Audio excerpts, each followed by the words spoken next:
You ready? Like Lady Gaga, I was born ready. Oh, we might have to pay for that one. No, I think you said her name weird, so Gaga, yeah, doesn't count. Doesn't count. This could be a good one. Could be. Are we going to? No, it's most definitely gonna be a good one. We got to be more positive. Yeah. Right. Yeah, definitely.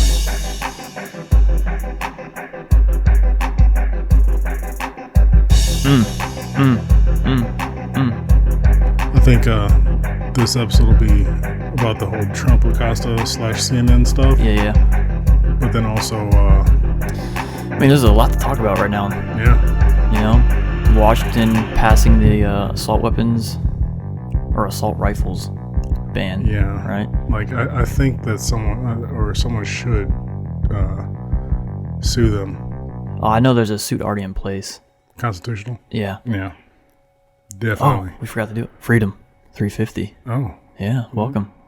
Where the issues aren't black or white. No, they're for all red, white, and blue Americans. Because it's about liberty, freedom, and the pursuit of happiness, and the content of your character. Oh, yeah. That's the episode. All right, we're done.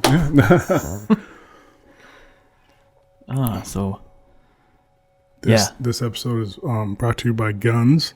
Guns. Because sometimes a Z. Yeah, because if you don't have guns, plural. Because if you have you one, ain't got shit. Yeah, if you have one, it's just a fancy paperweight. If you got two, now you have one. Yeah, because two is one. Two is one, and one is none. That's right. Yeah. So if you've got more than one gun, go ahead and hit like, subscribe, and share. Yeah. Really helps us out in the videos here. Let us make more content. Definitely. I should have been wearing a flannel and some tactical pants for that. But remember, he doesn't, or at least we were contemplating if he actually wears.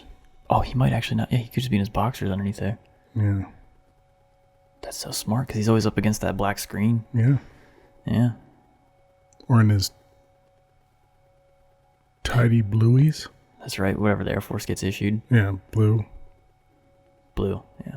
Oh, that's my neighbor. Yeah, we'll ask him. You gonna ask him or you gonna ask him?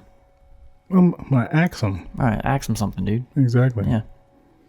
He might not like it too much, but in this episode we might be coughing a lot. I don't know why. Maybe it's like the pollen or something. I don't know. You can probably hear right now. It feels like I got a frog in my throat, but sucker that bee. I'm going to try and Why get rid of it. Why is my frog French? Okay, they kind of got rid of it for a little bit, and it's a much better voice. But I thought to start this episode off, we would kick it off with the whole Trump versus Jim Acasta and that crap that happened, the back and forth. So, did you see it all? I saw parts of it. Yeah, I mean, I have a very hard time watching media currently. Yeah, I saw a little thing this morning before my boys went to escuela. Yeah, went to school, where Jim Acasta was saying that he didn't assault that lady or he didn't touch that lady like everyone's saying he did. Let's be mindful of the definition of assault. Yeah, but like the way he put it is, he didn't even like touch her, which is completely wrong. I mean, there's video evidence of him shoving her arm away, down and away from him. I don't know. But that's like the whole subjective and objective reality, right? Yeah. My personal reality is I didn't touch her. Well, see, that's... But then he gets shown something that's completely objective. Yeah. And it shows that he did touch her, so then what's the truth? What do you believe? Do you go with what you feel, or do you go with what you can see? I'd go with what you can see. That's tough, yeah. I mean, I would say, yeah, like, it's obvious, because more than one observer noticed it. Yeah, because even with an eyewitness, it's still subjective to them, too. So... And that's how people can see the same car accident, but notice different things. Yeah. Well, let's watch their... roll the tape. Roll the tape? Roll the tape. Okay. It's not tape. I know. I just always wanted to say that, but we don't have... What would you do? What would you do? Like, start the digits? Click the mouse? Hit the space bar. We're going to come up with a thing. Thank you, Mr. President. I wanted to challenge you on one of the statements that you made in the tail end of the campaign in the midterms. That Here we go. That, well, if you don't mind, Mr. President, that this caravan was an invasion. As you know, Mr. President, I consider it to be an invasion. As you know, Mr. President, the caravan was not an invasion. It's a group of migrants moving up from Central America towards the border with the U.S. Thank you for telling and me that. why did you characterize it as such? Because I consider it an invasion. You and I have a difference of opinion. But do you think that you demonized immigrants in Not this at all. election No, to not at all. try to keep? I want them to come into the country, but they have to come in legally. You know, they have to come in, Jim, through a process. No, Seems like a fair answer, actually. That's a presidential answer. yeah, it is. The thing is with Jim Acasta, he asked one question already, right? Yeah. And he's leading into other questions. Yeah, he's trying to frame him and put him into a box. Yeah. I mean, a big group of people, like where else besides Europe and the mass, immigration that they've had, but they have open borders because of the European Union, Yeah. which a lot of Europeans aren't really liking too much. I wonder why. Yeah. It's something about another culture Invading your culture. invading and not assimilating. Weird. Exactly. Right. Like, we had this talk already, that, like, it's okay to bring the good things from your culture, right? Yeah. Right? But don't expect everyone to just immediately go, okay, that's fine. Yeah. Like, I am so against anybody flying another flag besides the U.S. flag. Like, so you see, like, I hate stereotype, but you see, like, the little Italian flag, or you see, like, the Puerto Rican flag, or, Jamaica, whatever. That, to me, is kind of disrespectful. But I understand, like, being proud of your heritage, but is that really the appropriate thing to do? Yeah, I mean, I can see, like, outside of a restaurant, like a Italian restaurant, or Yeah. I can see outside of little stores that kind of cater to those cultures' wants and needs. Sure. You know, like for groceries or whatever, little things that they don't usually get from like a big retailer or whatever. Whenever I see a Puerto Rican CD hanging from a rearview mirror in a car, or even the flag sound, it doesn't bother me. I always thought it was funny, but Yeah. I mean, to me, it kind of reinforces that the country you're going to should immediately accept your culture and your ways yeah, without seeing what the current culture is. yeah, To me, that's what that says. So, like, it's not like the end all be all. It's not like terrible big deal. But to me, it's just like, well, if you're proud to be in this country, because most people I think are, yeah, because where else would you want to live? For me, like, we've traveled, I wouldn't want to be anywhere but America. Like, I feel I hit the jackpot being born in America. I mean, it's funny because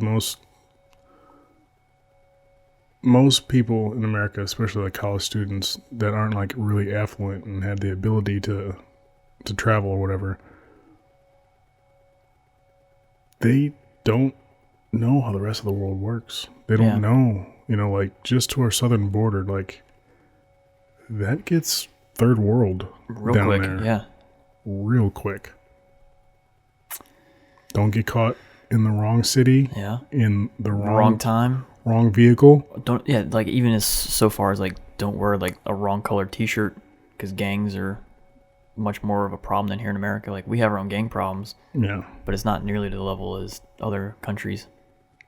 yeah, and the corruption, Oh, and yeah, right. other government corruption, in Like, other having to pay countries. the police officer right then and there. Otherwise, you go to jail. Like, Yeah, that's sketchy as fuck. yeah. My neighbors told me quite a few stories. They used to live in Mexico for quite a while. It's crazy. I mean, there's a couple towns here and there that are kind of like off limits because cartels put their family in those towns, so they don't see all the crap that The rest, Juarez yeah. and Cancun and all that stuff sees. But that's great. Yeah, Cancun's getting crazy. Might go there. And see, like, we have to be careful too not to live in that fear bubble where we don't want to leave the U.S. because we do need to experience those. Yeah, But at the same time, like, I don't think people truly understand just how easy it is in America. Oh yeah. Because there's like a 98% chance that when you walk to your car at the grocery store, you're not going to get mugged. Yep. Most countries don't have that guarantee. It's like being deployed all the time, which for people like us is not a bad deal, right? 'Cause we're used to that. So we've experienced that, like having to be on guard all the time. Yeah. It's like, you always see like in movies or TV or whatever, you'll hear like the foreigners when they see American tourists like stupid Americans, Yeah. right? It's not so much stupid, like we're not intelligent, Ignorant, oblivious.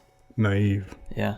We're naive about how the rest of the world works because we're in the American bubble. Yeah, like I don't think we'll ever be invaded with a military takeover, right? It's going to have to be an ideological takeover or religious takeover because you have to cross two large bodies of water, get past the largest navy and the largest air force, and then the largest army.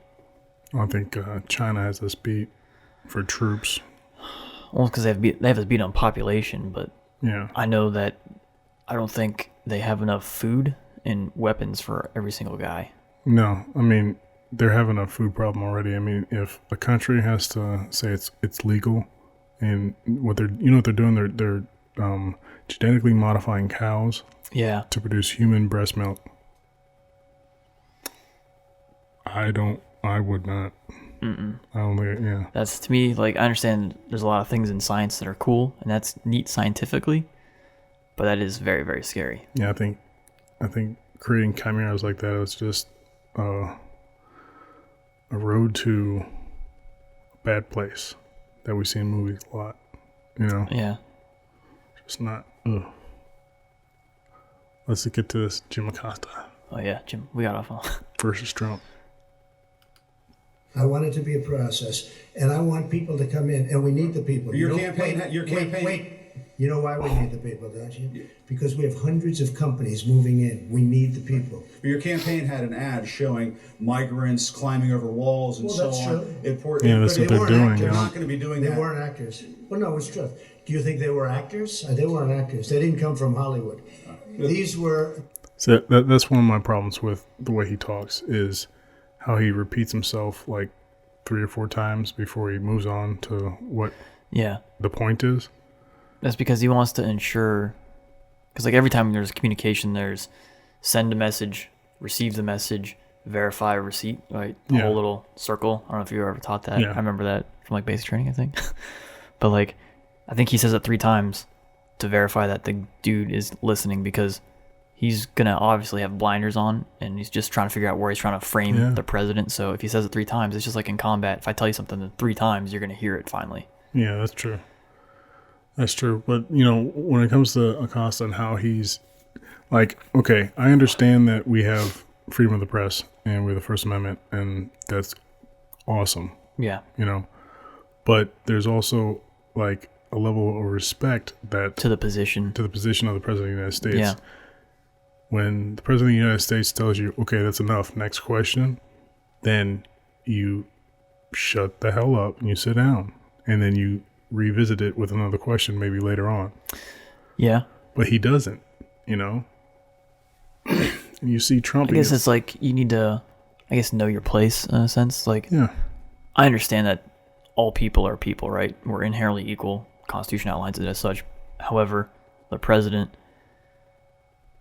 is a position of authority that we've elected, whether you voted for him or not, Yeah. right? Because we fall in the category of not voting for him. Yeah, But you're still going to respect exactly. that position. It's like what Dave Chappelle said. He's kind of like He's backpedaled a little bit. backpedaled Yeah. on it, but when he hosted Saturday Night Live, he said that, I didn't vote for Trump, but I'm going to give him a chance, and I think everyone Yeah. should give him a chance. So everyone should do. But I think Dave is He's a closet Republican. well, I think he's succumbing to Because peer pressure because now, because now he's back. He's back and he wants jobs, and that's tragic that he can't. It's like Bruce Willis and Tim Allen. Like, if it wasn't for Bruce Willis being so integral. You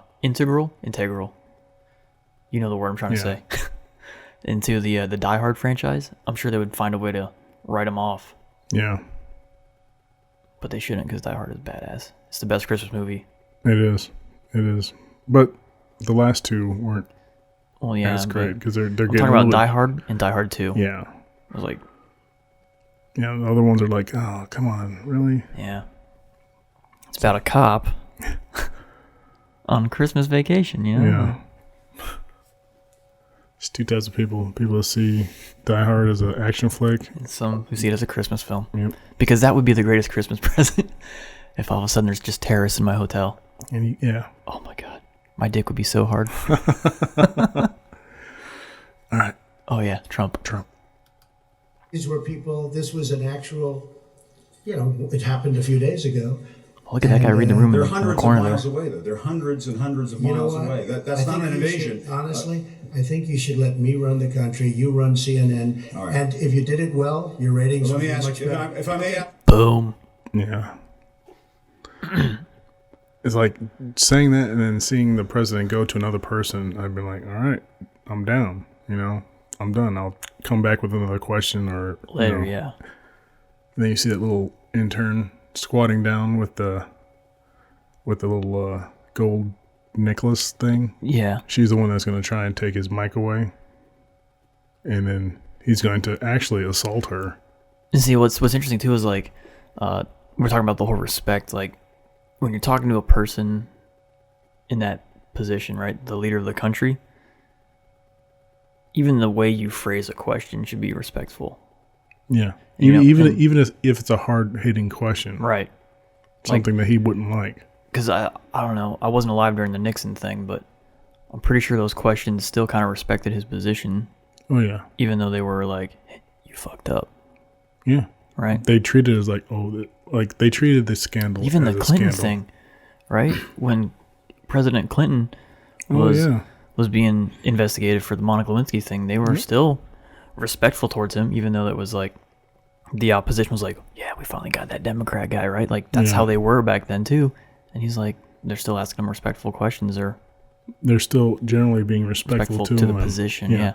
Now, of course, you get Saturday Night Live. They're going to make fun of things that happen Yeah. in the news, and they did. I've noticed that recently Saturday Night Live has become extremely distasteful. Like Oh, to me, yeah. like comedy, like everything should be able to be made fun of, right? Satire is one of the greatest things ever.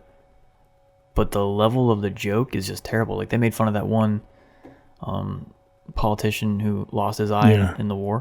With an ID, yeah. Yeah, and I thought that was like, he even says that he knew how he lost it. I was like, that wasn't very smart, man. Like, And he was just looking at him like, he's like, just look at him, huh? Just laughing at it, Yeah, like, and I'm not saying he should be immune from being made fun of or No. judged, but like well, that's even not. he said if it wasn't funny, if it was funny, he would probably laugh. Yeah, I mean, ooh, sorry, but like for me, like if you say something, if you say a joke about my arm or my stump, yeah, you're Finn. I'm gonna laugh.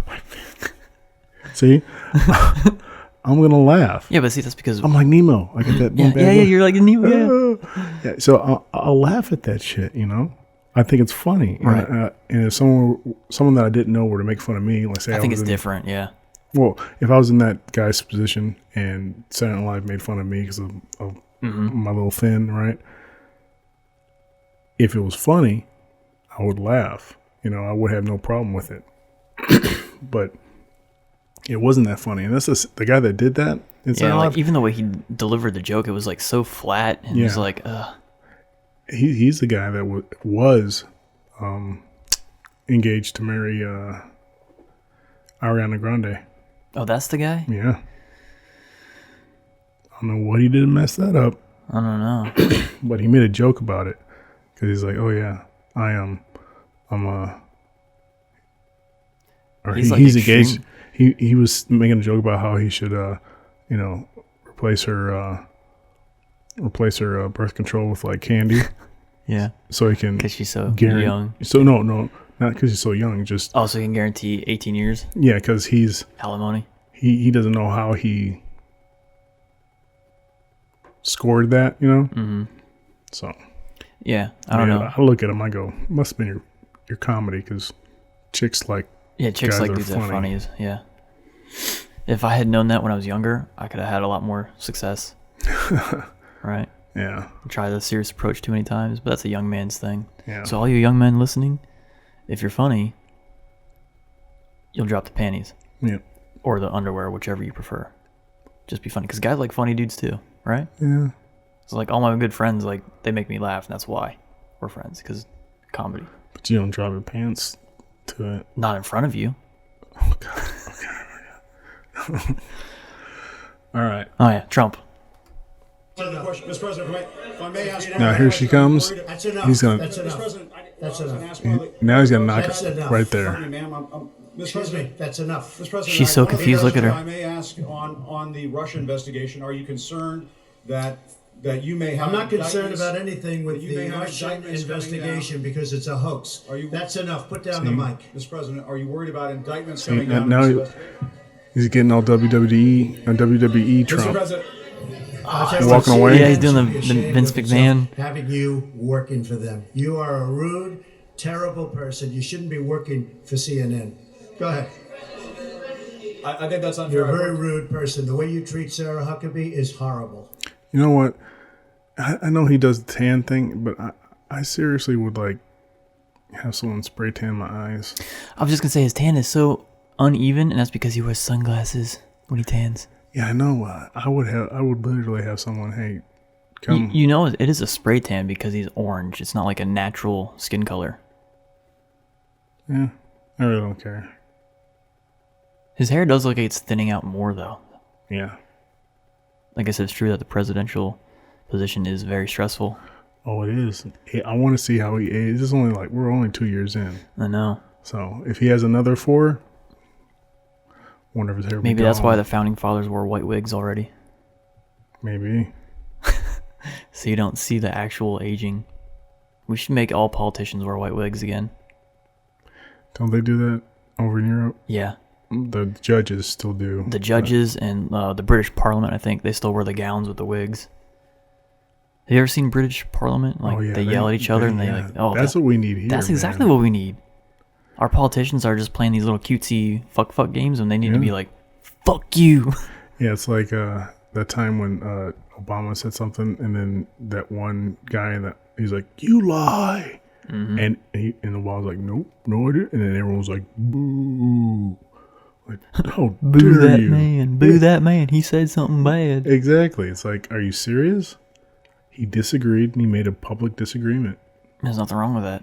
Welcome to America. It was during the State of the Union address that it happened. One of Obama's State of the Union addresses. Forget the guy who did it. See, all politicians, hashtag not important. Yeah, They're all the same end game. I think it should be a public service. Well, it's a public service. It is. I think it well, should it needs to actually be a public service, Yeah. not just a. I'm a politician here for the people. How come my potholes haven't been fixed out in the road yet? Yeah. I keep bringing that up because I'm a motorcycle rider, and I hate fucking potholes. I used to be. Yeah, I know. They don't make left-handed throttles. No, but you could get a trike, or you get a motorcycle with a sidecar, and you can still ride.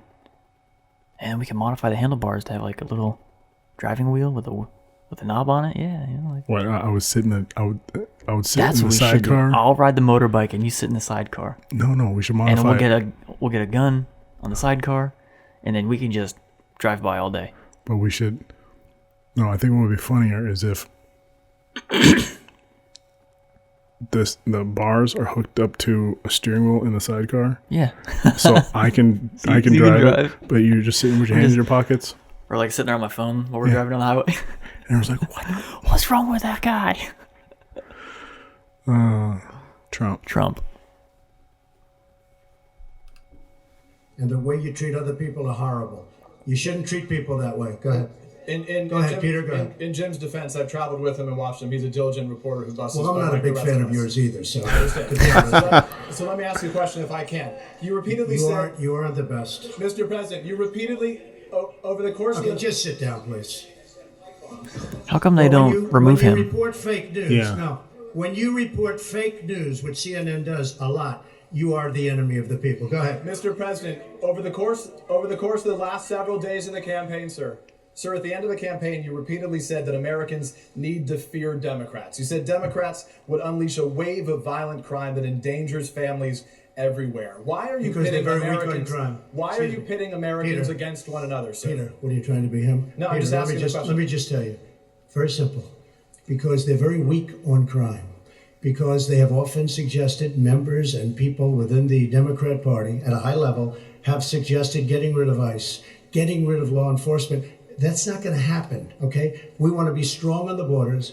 We want to be strong on law enforcement, and I want to cherish ICE because ICE does a fantastic job. What they do for us is it's so unrecognized how good a job they do.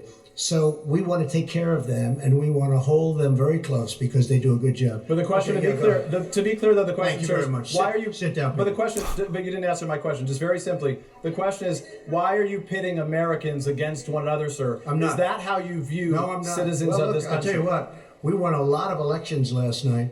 We did very well last night, and But in many ways, I think it it's divided going the to have. country. I think it's going to have a very positive impact. I watched NBC this morning. They didn't report it exactly correctly, but that's very, very. That's the fact with NBC. Nothing I can do about that. But I want this country to have protection. We want security in our country. I want security, Peter. I mean, you maybe don't think it's so important. And I think when you don't have it, you are indeed unleashing crime. I feel that. Go You ahead. said you would sign an executive order on birthright citizenship. Are you still going to sign the executive order on birthright citizenship? You'll this week? ask me that question a little bit later. Go ahead. Okay. Go ahead, sure. Thank you, Mr. President. The investigation by the special counsel Robert Mueller has been going on since last spring. It's been over It's your been a head. long time. Yeah, it's been over your head, over Republicans' head during the midterms as well. Is this an opportunity for you, Mr. President, to end that investigation? Would you consider removing Mr. Mueller from his position? I could have ended it any time I wanted. I didn't. And there was no collusion. There was no anything. I didn't. They went after hackers in Moscow. I don't know about that. They went after people with tax problems from years ago. They went after people with loans and other things. Had nothing to do with my campaign.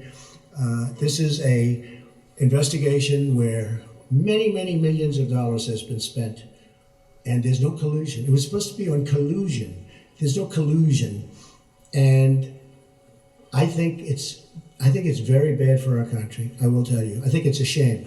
And a poll came out today, by the way, from NBC, or at least I saw it on NBC, where a majority of the people do not agree with the Mueller investigation, or it wasn't approved. They have approval and disapproval, and it had a much higher disapproval. It should end because it's very bad for our country. So if it's bad, And I'm not just talking about the tremendous expense. And the other thing is they should look at the other side also. They only look at one side. They're not looking at all of the things that came up during this investigation.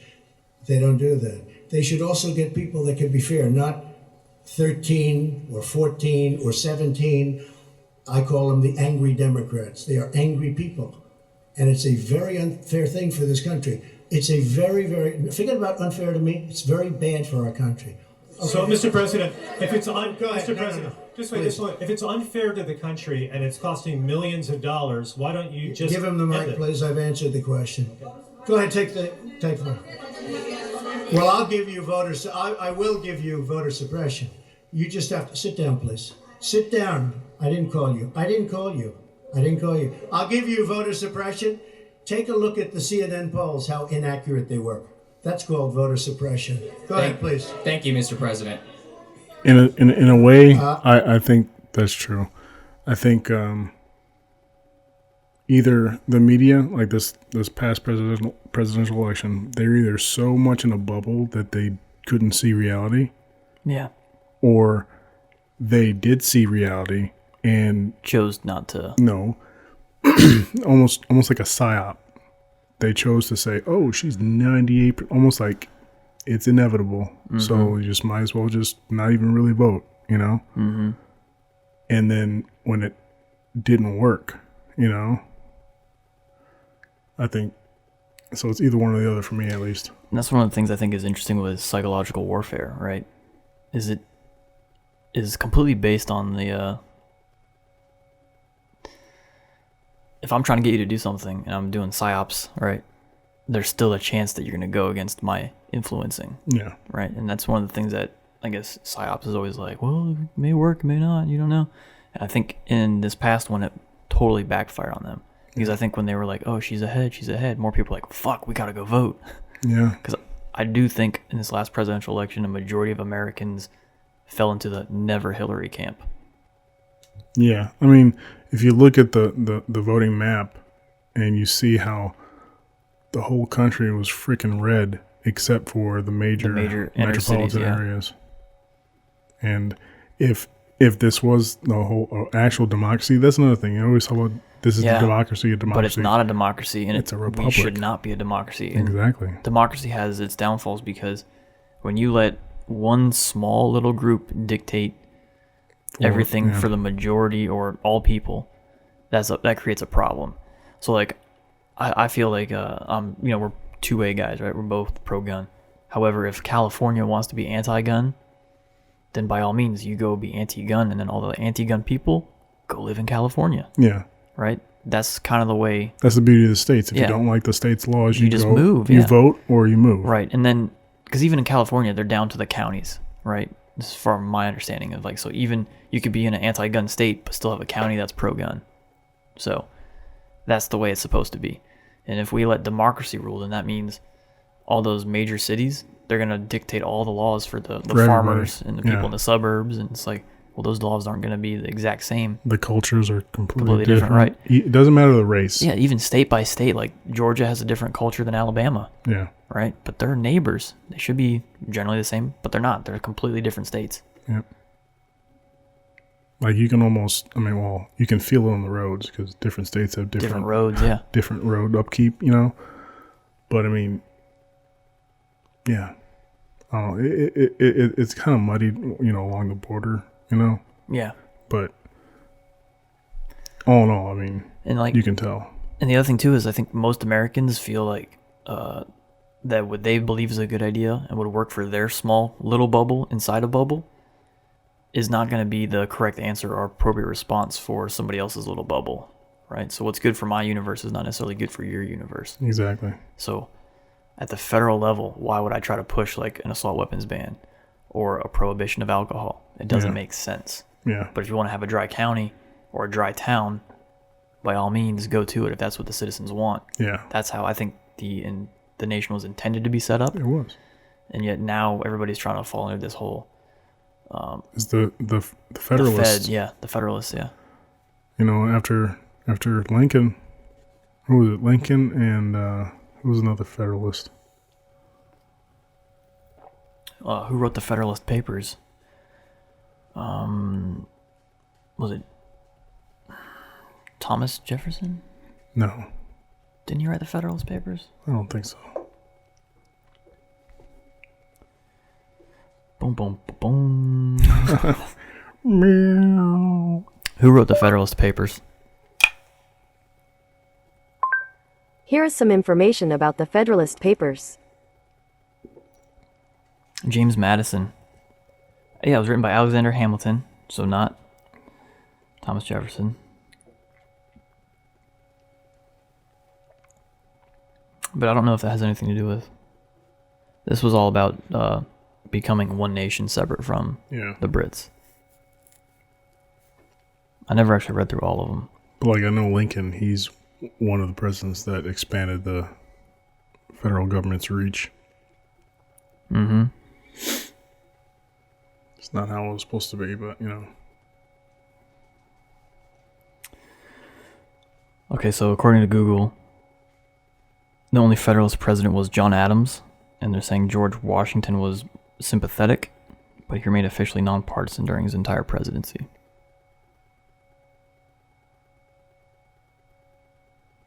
All right, let's finish up this video. We got a minute left. I'm not responding. I'm responding to... Excuse me, I'm not responding to you. I'm talking to this gentleman. Would you please sit down? Excuse me, would you please sit down? Please go ahead. See, it's complete and utter disrespect. Yeah, the whole lot of them. Yeah. And I thought him as a president, he had the ability to kick people out of the room. Oh, he does. I don't know, like you see him, he's stepping away from the podium because he's pissed. Yeah, it's rude. I mean, just like general conversation, I'm sure most people don't enjoy being interrupted or argued at for no reason. Well, see, the other thing is people might think he's overreacting, but like all the mics are directional, so they're picking up the person that's holding them or the person's voice that's closest to them. Yeah. And the people that are standing up, like Trump can hear them loud and clear. We don't.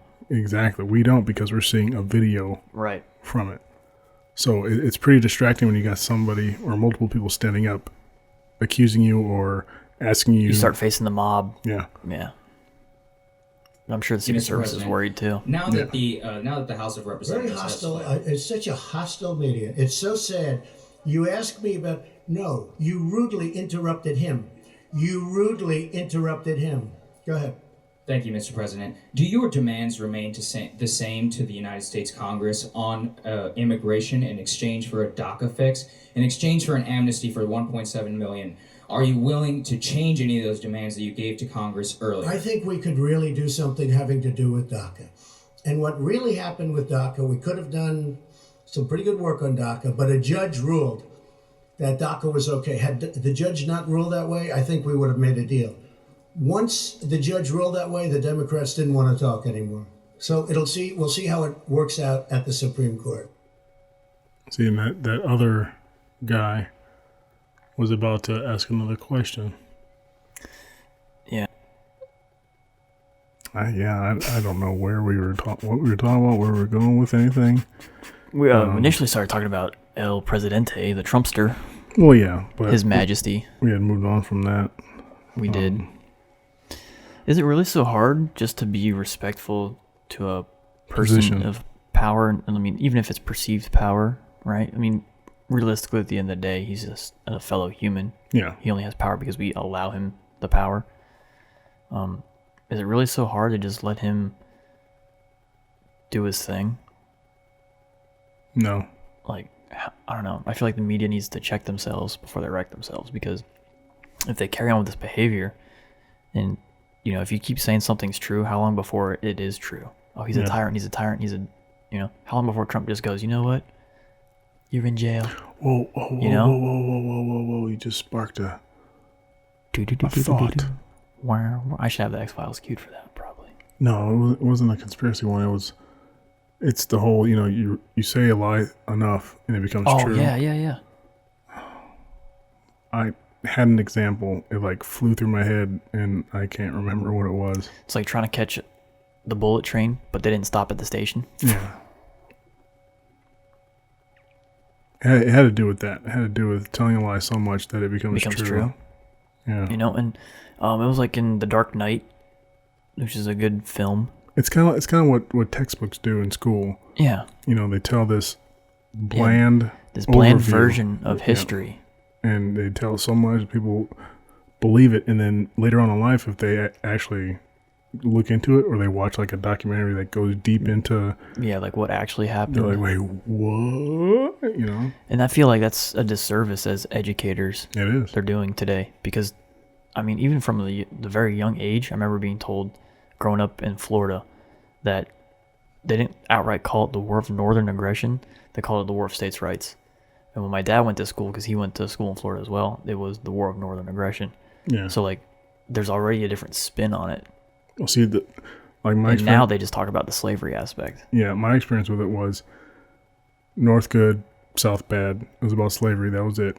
And one of the big things that I've seen, the difference between the North and the South, and why the South takes the Civil War a little bit more serious than the North, is the fact that most of the battles happened in the southern states. In the South, yeah. You know, there's more battlefields. There's everywhere I go, like when I'm with TJ, everywhere I go, he can point out, oh, yep, the battle of this happened there.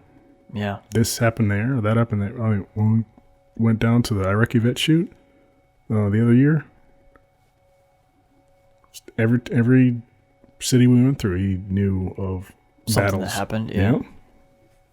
He's like a Civil War dictionary. That's pretty neat. Yeah. Didn't realize how prolific. Yeah. Like I think that's why the South attaches more to the Southern pride and that rebel flag. You know, it's not the rebel flag. Yeah, it's just the battle like, flag. You know, because it's like there, it's in their face still. Yeah. That's like the town right outside the concentration camp in Poland, or one of them, is like they own it now. Like, yeah, this is our history. That's why anti-Nazi stuff is like a law there. You can't even draw a swastika. Yeah. Without significant jail time. Yeah, I don't really like those laws. Right. I mean, you I can't understand it. You can't even be like a collector. Right. You couldn't. Yeah, like you know, how a lot of people in America collect things from foreign wars. Like you couldn't even own one of those armbands. So, what are your thoughts on the elections that happened? Well, people are still voting red and blue. Yeah. You know, what happened usually happens. Yeah. Where it's a flip flop. Yeah. Of the pendulum, and I think. Like the Democrats will have control of the House and Senate and have the White House, and then people will not like the president. Next election, yeah, they go. It's like America's going full retard, both directions all the time. Like you never go full retard. Fucking. Yeah. I think it's definitely time people start voting third party for real, because I think both the extremes of blue and red, right? We don't want a polarizing political party in America like we have right now between the Republicans and the Democrats. We need that third person that's going to go, you're both stupid. And we look back at history, it's already happened a few times, right? Yeah. And I think a lot of people forget that the Democrats and the Republicans are the same party, because there was a split. It used to be the Democratic Republican Party, and now it's the Democrats versus the Republicans. They still want the same thing. Yeah. They just want two different ways to achieve the objective. That's really why they split. They both want to control every American, right? I hate to sound like that guy, but that's what they want. That's why they're coming after guns. They're coming after freedom of speech. Yeah. So I think more people just need to start waking up and it goes back to what we talked about that one time about, you know, the power of your vote. Oh yeah. Should every American have that? Well, not only that, like I get a whole bunch of people like the last election, Trump, right? A lot of people told me like I wasted my vote because I voted for Gary Johnson. No, man. I'm like, no matter who you vote for, you're not wasting your vote. Right. Your vote counts. Right. You're still acting your voice, because if enough of our elected officials start seeing, oh, they want a third party, why do they want that? Because both Republicans and Democrats are playing a ratings game. Yeah. So how do we attract more followers to our side? We change our policies and our thoughts. Yep. Kind of like what the Democratic Party did after the Jim Crow era. Yeah. And how they went on the... A lot of people think that they just went Republican, the Dixiecrats. Right. I don't really see that. Mm-mm. I see they just switched... what is it? The way they went about their policies. Yeah. Their policies remain the same. They just, I guess, changed the methods. Yeah. It's like George Orwell, 1984, was a great book to read because it talks about how the enemy is always the same but different, right? And this is exactly what's happening right now, is that, you know, right now, like they say, oh, it was Al-Qaeda, then it's ISIS. Yep. And then they start bringing up Al-Qaeda and Taliban again, and it's like, well, it's all the same. And then now we're back onto Russia, when Russia was a previous enemy of the state. Yeah. And North Korea is also a previous, like, it's all these games they're playing with us on a mass scale. I don't know, like when people told me that I wasted my vote on Gary Johnson, you know, when I was actually at the poll and going to put my vote in, like I actually had to think about it. Because, you know, we had three choices. We had Gary Johnson, Hillary Clinton. Yeah, and Trump. And you had that Jill Green chick or whatever, but... She didn't stand a chance. Yeah. Plus, I didn't agree with her stuff. Yeah, her platform wasn't good. Anyways, I'm sitting there looking at it, and I'm like, okay. I know that the main two are Hillary in Trump. Mm-hmm. And I know that voting for the lesser of two evils is still voting for evil, right? Yep. I'm not saying Trump is evil, but you're saying He the wasn't. analogy. Yeah, of all the Americans we have, those are the two best candidates we could find. Like, it is 100% the lesser of two evils. Yeah. So I couldn't in good conscience just go, okay, I'll vote for Trump because I don't want Hillary in, Yeah. you know? And I almost went there. I was like, oh, you know, I had to admit I had hesitation to I mean, I almost voted for Trump because, you know, didn't want Hillary in. I would do anything almost, you know? But then I started thinking, like, okay, well, I think a majority of the country is going to be like, we don't want her, Yeah. so I'm going to choose him. So I was like, I think it'll be safe to vote my conscience and actually do the vote that I want. The person who most closely matches Your ideas. yeah. Yeah. I went was through great. a little bit of the same thing. I'm sitting there, I'm like, because I had that thought go through my head, oh, you're throwing it away. I was like, but if enough Americans say no more, because I know a lot of people were so angry that these were the options we were given. It's like, Yeah. we could do better. So I think by voting third party, it sends a message to the blue and the red that, okay, Americans are wanting a change. Yeah, we're not totally there yet to where a third party is going to be a threat. Right. I would have you know? no problem voting for either of the major parties if they just did what I wanted. Yeah, like Right? If our ideas and goals lined up. yeah, like when Ron Paul ran, I voted for him. Wrong. Yeah. And I mean, you know, he's more he's more libertarian than anything. Mm-hmm. But the Libertarian Party at the time and still now doesn't have That pull. the pull, doesn't have the resources that the Republican Party does. And Yeah, it's sad that it comes down to money for the elections. yeah, I mean, that's why Rand Paul, you know, got elected as a Republican, you know. Yeah, He kind of towed the party line to get elected. But now, you know, everyone knows he's libertarian. more of a libertarian than anything. I think what also needs to happen is more Americans just need to be educated on politics, you know, and they need to understand that there is a third option, because the media does a terrible job. Like, the media should be the common person's, hey, government, what the fuck, right? We should be able to turn to the media, and the news guys should be able to say, respectfully, of course, to the president, hey, we think you're fucked up for doing X, Y, and Z. Yeah. How do you feel, right? To give those answers back to the people that he is subject to. Yeah. One thing I think Trump should do, and I've thought about this, and kind of like, I guess, put myself in his situation, is with all these misspeaks and blunders he said or things that he's done that kind of rub people the wrong way, kind of like I would start up what FDR did, you know, like the fireside chats. Yeah. You know, I would schedule like a 1 hour or 2 hour or just a 1 hour thing where I go on air and I just talk about the things that have happened that week. Yeah, the and ongoings, yeah. Now, of course, you can't Not divulge- everything, yeah. You can't divulge, you know, Certain, things, but I would say everything that I could to try and get people to understand, you know? create more transparency, Yeah. which is what I think a majority of America wants. And I wouldn't talk like a politician. Like, I would just sit there. See, like, that's one of the things I do enjoy, is that he doesn't speak like a politician. yeah. I mean, I He comes get, across as a dick sometimes, but yeah. I mean, I get what you were talking about when you said, you know, you repeat things to make sure the Yeah. person Understands, acknowledges yeah. and okay.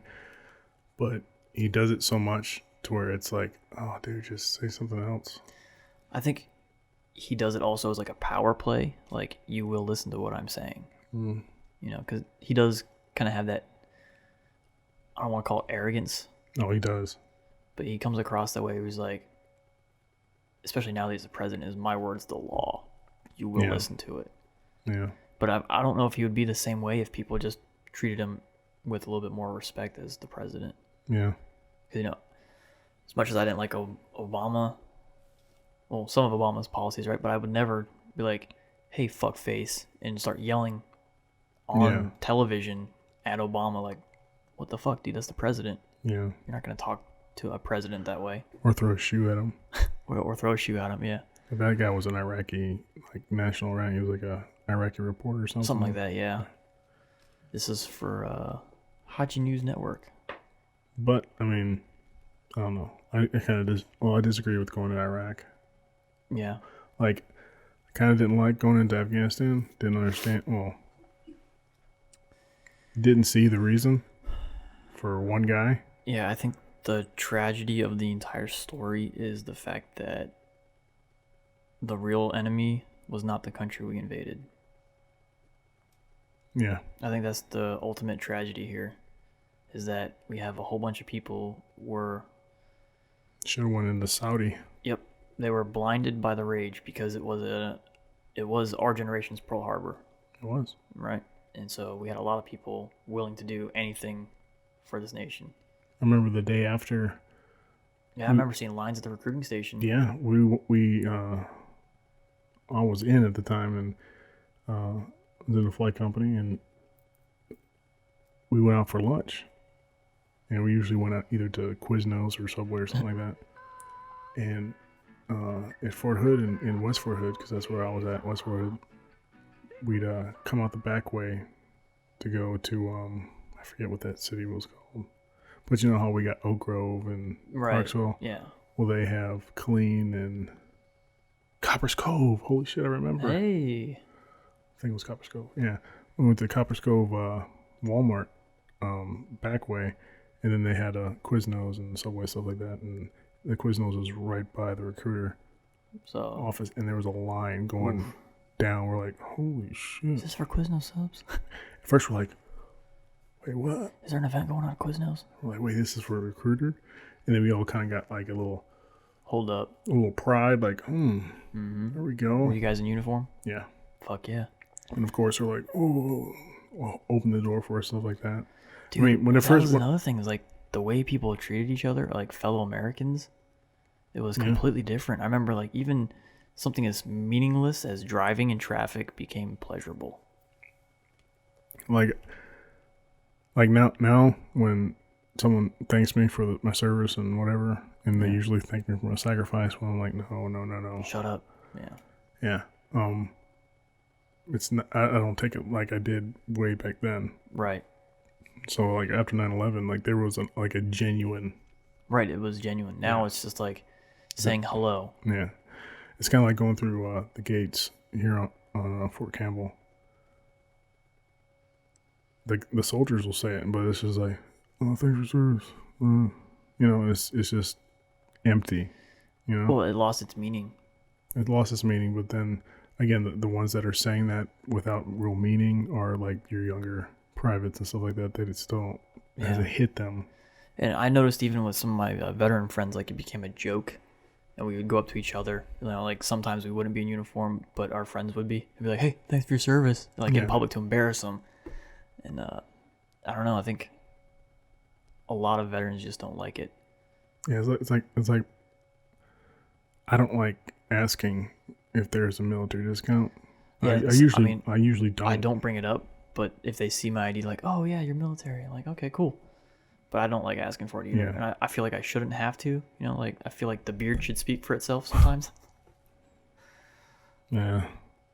But I mean, at one point too, it was like I knew from a young age I was going in regardless. Yeah, same with me. I thought I was going to go into the Air Force and be a pilot. That's funny. I had my life all mapped out. I was going to be a fighter jet for the first 10 years, and then I would transition over to C-130s and C-5s and all that, and then get out and go to the airlines. That was my career path. I'd already figured this out from high school because I knew I wanted to do my fighter jet timer and have some like cool stuff. Maybe even A-10. Yeah. You know, I would have loved that. But then I was going to transition over to the transport plane, so when I got out, I would be already geared up for like a nice cush job at FedEx or UPS, where all you do is take off, drop off packages, like for what, fuck ton of money. And for me, I wanted to fly the F-16 Falcon because of Iron Eagle. Yeah. And then when the F-22 came out, that was the one I was like, I want to fly that. Oh yeah, that was after I'd already enlisted, but like I wanted to do that, or A-10, whatever, cool, right? But I didn't have the grades for it. Like I went and I got the congressional letter of recommendation or whatever because my best friend, like his family knew our representative or whatever, Yeah. or congressman. So I was able to get it, and I didn't have my grades weren't good enough, you know, to get in. And I got the letter. We regret to inform you your application to the Air Force Academy has been. Oh man, that's so funny because But what's funny is right after I got that letter and read it, and I like threw it away and was just depressed. Phone rings. Caller ID. U.S. Army. U.S. Army. Yeah. I'm like, answer. I'm like, hey, did you talk to the Air Force? He's like, what? No, I don't know. What do you mean talk to the Air Force? I'm like, because I just got the rejection letter from the Air Force Academy just now. Mm-hmm. And then you called. He's like, well, that looks like it's fate. I'm like, oh. Spoken like a recruiter. He's like, well, why don't you come down and we'll talk about your options? So I went down with my mom, my dad, and my dad was kind of proud because he was former Army MP, and we go there. He's like, so what do you want to do? I'm like, I want to fly. Like, oh, you're a college graduate? Awesome. Let's get you. I'm like, no, dude. I haven't even I'm a junior in college. What do you mean? I mean, a junior in high school. What are you talking about? He said, oh, see, the pilots have to be officers, and officers have to be college graduates. Mm-hmm. So you can't be a pilot yet. So, I was kind of like depressed. Anyways, they give you that booklet that shows you all the different ranks and gives you like a paragraph description of what the rank does and everything. So I get this thing and I open it up and gets to warrant officer. It says specialized officers, subject matter experts in their subject field. matter don't need to be college educated. Yep. And are the majority of all pilots in the Army. I was like, this what? Right here, guy. This. So I went back and I'm like, hey, what about this warrant officer? Says you don't need college, and then majority of the pilots are warrant officers. Yeah. I saw his eyes get big. He's like, oh well, see, what you got to do is you got to get in, and when you're enlisted, and when you're at least a PFC, you can put in your warrant officer packet, and the key is to go in and be like an aircraft mechanic. And that'll help you get your, get accepted. Exactly. It'll help you get accepted. Lie. Yeah. So I bought it and I'm like, okay, cool. Yeah. As soon as I'm a PFC, dropping that packet. I get the basic training. After graduation, one of the guys takes off his little private rank. And CW1. No. Or W1. Slides on sergeant straps on his Class Bs. We're like, whoa. What are you doing, dude? You can't do that. He's like, oh, yeah, I graduated. I'm going to warrant officer that's right, candidate. because you have to be E5. I'm going to warrant officer candidate school. I'm like, what? He's like, yeah, high school to flight school. And my head just like, I was so fucking pissed. Yeah. And then after AIT, I got to do hometown recruiting. And motherfucker. It just so happens that he was on leave when I came back from hometown recruiting. Because he knew. I talked to the first one and I was like, he kind of screwed me. He said, how so? I was like, he said there was no such thing as like going in as a pilot. And I went to basic with the guy. It's called high school to flight school. And the first time I was like, yeah, sorry about that. It's like, I'll have a talk with him. But here's a broom and sweep the floor, private. Yeah, and I was like, man. And then I just never put in my packet. I was going to, but me and a buddy, I actually knew him ever since. Like, I gave him his new guy briefing in AIT as I was leaving for my first unit. And then he came to the unit and all this stuff. And we heard about 160th. So we went up to the briefing room. And they put in the tape and we're like, oh man. We looked at it. That beautiful 80s synth. Yeah. What's funny is, like, we were the only two crew chiefs there. And then the rest of them, there wasn't even 60 pilots. There were just Apache pilots. Yeah. And they're like, oh, okay, how many of you are longbow pilots? Because they had a specific identifier, right? So they were all, like all of them, they raised their hand like, yeah, we can't take you. You're locked. Because you're longbow qualified, you have to stay. And You're in a shielded MOS. yep, so they all got pissed and they walked out. And it was just me and a few other guys, me and Jason there. And then what was funny is we filled our packet, right? And back in the day, the packet, there was this one section where I think it was 14 traits. You had to list 14 traits from your worst to your best. But every single trait was good. Mm-hmm. That was tough. But I remember we got those packets, we filled them out, we sent them off. And I got a purse cram in the mail. And my platoon sergeant was like, oh, Korea. And he throws it at me. I'm like, okay, open up. Sure enough, says Korea. I'm like, but I'm not going to go to Korea. And my platoon sergeant's like, you get a purse cram to Korea, you go to Korea. You ain't getting out of that shit. The next day, he's like, why do you got another purse cram? I was like, I told you. I I'm ain't not going going to to that Korea. He said, open it up. So I open it up. I give it to him. He's 160. like, yeah. He was Yeah. like, you. But see, anybody could apply, you know. That's what I tell dudes. Like, don't get mad at me because I applied and made it. And then funny when I get to the unit, find out that they don't even read the packets. No, they don't. They just brought him in the office, like after I was already in online. Brought him in the office, like, anybody know this guy? Yeah, is he good? Yeah or nay? Nay, throw it in the trash. You know? So it was like your peers had control over whether or not you used assessed. to. Yeah. Used to, yeah. Before the expansion, so. That's because it was a little bit of a, that was back when it was still the best of the best, and now it's fill bodies. Yeah. Because under Obama, this is one of the things that I have a problem with him specifically for was he believed that special forces win wars. Well, if everybody's special, then we're going to win. You know, they're highly specialized troops. But that's not actually the answer. You don't throw a bunch of scalpels at a war and expect to win when you need a fucking hammer. Well, look at General Shinseki back in my day. He changed everyone to the beret. Yeah. Oh, we're all special. We're all elite. Like, dude, didn't you spend some time in the unit? The unit? The unit, yeah. Like, come on, He just dude. wanted to wear a beret again. Yeah. Some dudes just can't let it go. Yeah. I mean, I still carry mine, so. But yeah, my recruiter, we go back to that. He did something similar because I had already had my pilot license because I was working at a flight school before.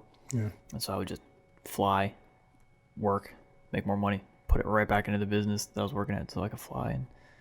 And so I showed up and I'm like, I went to the Air Force recruiter at first and they were full, of course, right?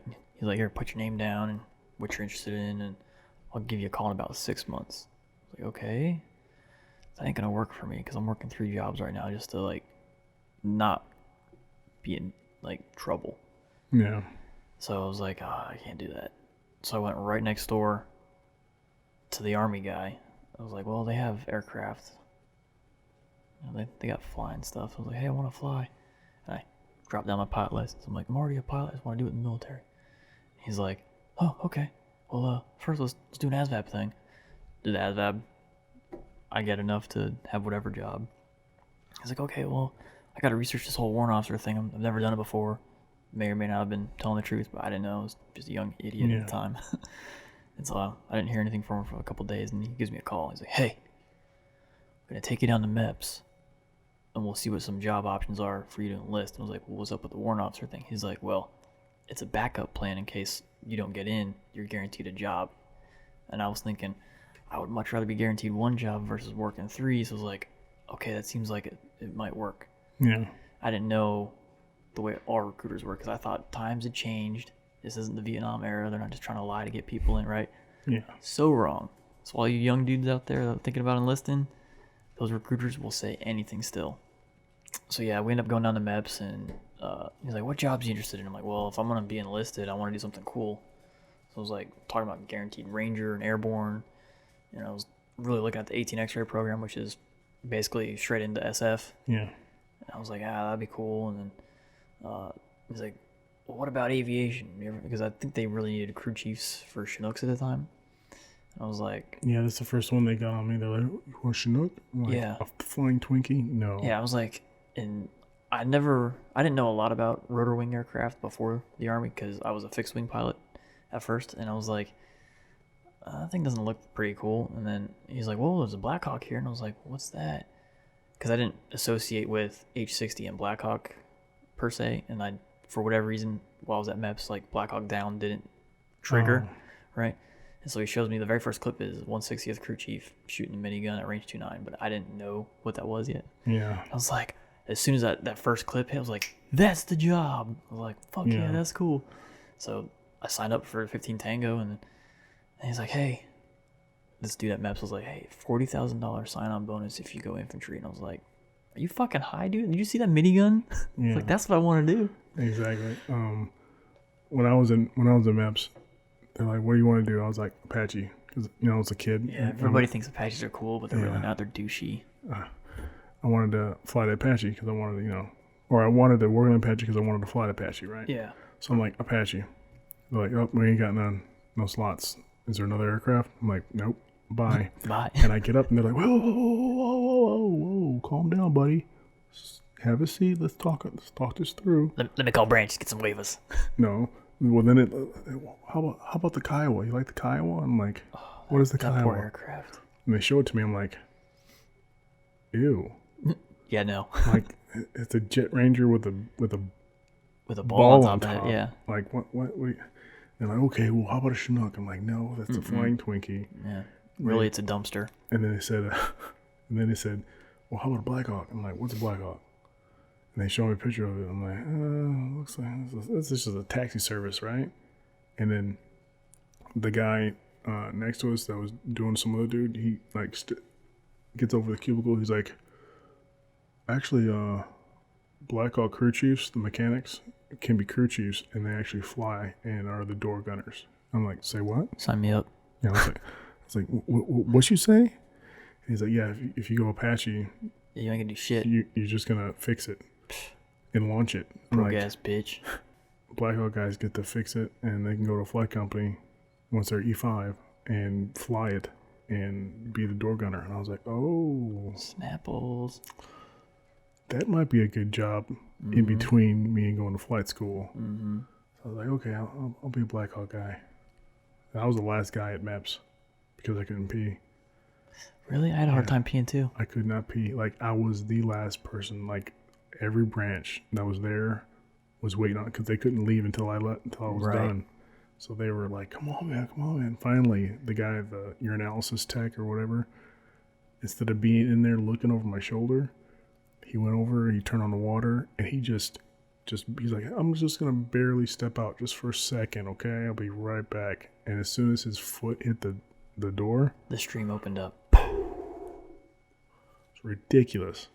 He came back in, I couldn't stop it. I'm like, Oh, I had to hold my water weight for the weigh-in, so I didn't pee right away because I was actually technically underweight when I joined. No. So I legitimately drank close to a gallon of water just to make weight to get in the Army. It's a sad story. I remember feeling like a sexual assault victim. I shouldn't say that because it's Yeah, we shouldn't say that. lowering, Oh yeah, you're degrading. degrading their experiences. But my physical, like, Were they laughing at you No. while you were locked in the bathroom? no, like the physical where you had to bend over, spread your cheeks. Oh yeah, Thought it was gonna be a dude, but it was like an elderly woman, yeah. and he's like, all right, turn around, bend over, and spread your cheeks. And I was like, What? oh my god. So I did it, but I guess I didn't do it enough. So she like grabbed him and just, she said, I said, spread him. I'm like, oh god. Wow. She's like, you're good. I'm like, I could have told you that. You have to do all that, I lady. don't have any pain back there. So anyways, the recruiter, right, brings me back from MEPS because I had to drive out to Tampa from Orlando. That's where they had Tampa MEPS. And he's like, all right, I'll give you a call if I hear anything about the warrant officer shit. And so, like, I don't hear anything for a little while. And then he gives me a call one day. He's like, hey, I got a basic training ship date in 2 weeks. Can you go? And I was like, hold up. What happened to the warrant officer thing? He's like, then he says the thing that solidified it, sealed the deal. Right? He says, well, you're going to have to do basic training regardless. Oh, yeah, that makes sense. Oh, wow. That is so messed up. So I got back down to MEPS, signed the paperwork, thinking that the warrant officer packet is just waiting on the board review or whatever, and I would hear while in basic training. Yeah. That's what he inferred. That's so messed up. So I swear into the delay entry program, right? And then I ship off to Fort Benning, Georgia. Oh my God. I showed up in like flip-flops, board shorts, and it was cold. I didn't think Georgia got that cold, because I had been out of the state, but because it was still warm in Florida, but it was technically winter everywhere else. Yeah. And I just didn't think about it. I'd never been so cold, but graduate basic, right? That's the exact the exact opposite of me. Oh, you were probably hot everywhere, right? No, like coming from Wisconsin, it was like when I went to Fort Hood from Wisconsin, like I went to hometown recruiting after AIT, and then I went to Fort Hood. So I would go back to Wisconsin, and it was December. Mm-hmm. I didn't report until beginning of January to Fort Hood. So it's cold as shit there, and I go, well, I'm going down to Texas, so I guess I don't need this coat and all this stuff. I'll just wear my pants and this fleece jacket, like a fleece Yeah, I sweater. remember the fleece. Yeah, Get off the plane. cold. I almost died. It was 89 degrees. Oh no, it was hot as fuck. Yeah, I was like, Yeah, see, I do enjoy the heat over the cold though. I enjoy the cold. But I remember like that was the first time I experienced cold. And that's the one feeling I could sum up my entire Army career is just cold. You're gonna be cold. Doesn't matter where the fuck you are, it's cold. Funny. But especially at SEER school, it's cold. But Yeah. So yeah, I graduate basic, and on the graduation day, I go up to one of the drill sergeants. I'm like, hey, drill sergeant, I was supposed to hear back from a warrant officer packet. I'm just wondering if you've heard about it. He it was like the funniest joke I ever told him. Right? He just almost on the floor laughing so hard. And then the other drill sergeant, who was the senior drill sergeant, comes over and goes, son, somebody lied to you. I'm sorry. And he hands me the AIT packet. I'm like, okay, so what's the answer? Like, I was so stupid, right? I was like, well, you gonna tell me or not? Like, you're just laughing and you tell me somebody lied. Like, what happened? Yeah. And he goes, you're enlisted, son. That's funny. I was like, so how do I become a warrant officer? He's like, I don't know, son. It's gonna be a while. Yeah. They don't take privates fresh out of basic. And I was like, son of a bitch. So then I get to AIT, and I'm doing the best I can because I know about the 160th. And I'm like, I want to go there. I want to go there. I'm gonna try my hardest now because I'm gonna make the best of the enlisted side until I can put in my packet, right? Because there was a drill sergeant there, gave me some good advice. He's like, I don't know if they're gonna take fresh out of AIT. They typically don't do that, but whatever. And then just so a briefing came, and then I went and did a PT test, and they're like, you're good enough. So honor graduate and PT test with a good enough score equals going to regiment. I was like, okay, whatever, cool. Yeah. And while in AIT, that Air Force cat I told you about that said, put your name, and calls me. He's like, hey, you still interested in flying F-22s? I was like, can it wait till after class? He's like, yeah, you in college yet? Because he assumed I was at UCF. And I was like, I'm at AIT.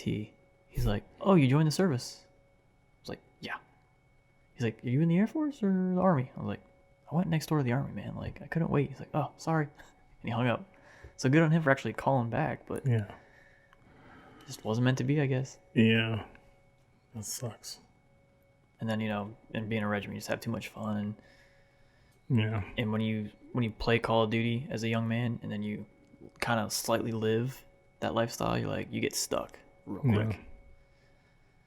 So it wasn't until 2 years ago I was getting it together so I could actually apply, and because they started getting to the point where they were just taking anybody. Yeah. I was like, fuck. Most of the guys that were my junior enlisted. Yeah. Because you're not supposed to say lower. Yeah, you right? can't say lower enlisted anymore. So stupid. But most of my guys that were my junior enlisted in my squad, even the other squads, like all of them, they're all like pilots now. Shit, my little ninja protege is a Apache pilot right now. And he was a DAP guy too, so I wonder how he feels. Huh. DAP? Apache.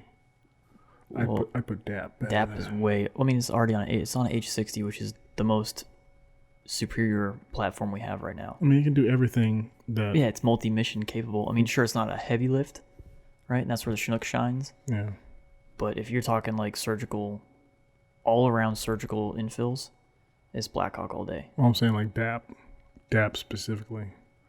Like, oh yeah, when it comes to accuracy, yeah. If a DAP is overhead, I'd be way more comfortable than an Apache because the Apache is going to probably be a little bit further away, trying to lock onto things and. Yeah, and that's the whole bad incident that happened. Yeah. With the Reuters reporters and stuff. Yeah.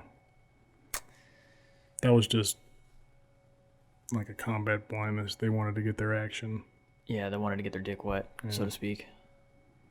All right, so hey, that's the sound. So that's pretty much going to be it for this episode. Hope you guys liked it, enjoyed it. If you did, go ahead and like it. Don't forget to subscribe. Share. Talk amongst yourselves. Yep. We have a Facebook page. Mm-hmm. We got Instagram, right? We got Instagram. We got the Twitter. Got the Twitter. We got all the socials. We're not socialists. Yeah, and we don't really post much on them. Because we're not very good millennials. We need a millennial. We need a millennial intern. Most people say they need like an adult. We need a millennial. Yeah. They could like do 2 phones at once. Yeah, dude. Like they got finger faster than most people. And if you like guns, like this gun on the table, you can head over to 50% Tactical. I think I removed the tactical because that was kind of like a thing. But yeah, go check us out. And we tend to go on a lot of tangents. Well, that's it now. We're done. That's it. But tangents will be on Patreon. Yeah, tangents. If you want to see all of what we talk about on each episode, you can go to our Patreon page, which is patreon.com/fitty_OE. And there, just for $1 a day, you guys... Not $1 a day. $1 a day? You can feed a homeless veteran. Yeah, in the arms of an angel. We need that one. Yeah, we do. Sarah McLaughlin been here. Just for to tell you about saving soldiers. Just for just $1 Patreon will get you all the extras, all the extra footage that we don't upload publicly to the YouTube channel. So I feel like we have to do the outro again now. Because the song's been over for at least a minute. Let's do it. I gotta bring this back up. Oh, it should already be up. It's still whispering. All right, here we go. Now this is going to be the official ending. The official ending of freedom. 350. But the problems are not just black and white. But for all Americans, it's about liberty. Happiness. Justice for all. Amen. I think that would apply here. Yeah. Amen. Or is it amen? Amen. Like the Egyptian god. See, it's like one of those things like the versus the. Is it the United States or the United States? Either or. Either or. Ooh, depends on context. Yeah. But if you don't know what freedom 350 means, 350 is how much we got paid. Yeah. In combat, it was $3.50 a day to put your life on the line. It's also what the Loch Ness Monster cost about $3.50. Yeah. And also, I'm Fitty, and we have 3 arms. 3 arms between us. And a little flipper, but you know. That's your Nemo arm now, for sure. Yeah. Buscando Nemo. ¿Dónde está mi hijo Nemo? Yo no sé.